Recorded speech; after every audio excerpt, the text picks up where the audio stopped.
केन्दुझर जिला चंपुआ पुलिस जोड़ा हुड़ीसाही 4 जण लुटेरा को गिरफ करिछि।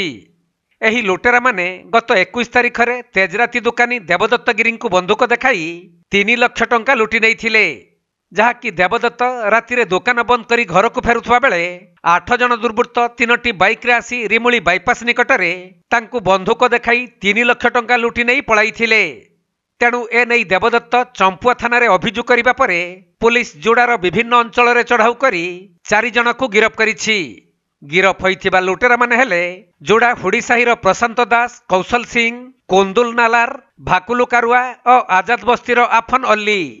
पुलिस सेमानक निकटरू 53,000 टंका, गोटे खेलना बंधुक, 4टी मोबाइल और 2टी बाइक को जबत करिछि। तेबे एही मामला रे जड़ित अन्य 4 जण फेरार थिबा जणा पड़िछि, जहाकु नै चंपुआ पुलिस 200/24 रे एक मामला रुजु करी फेरार अभियुक्तंकर अनुसंधान करुछंती।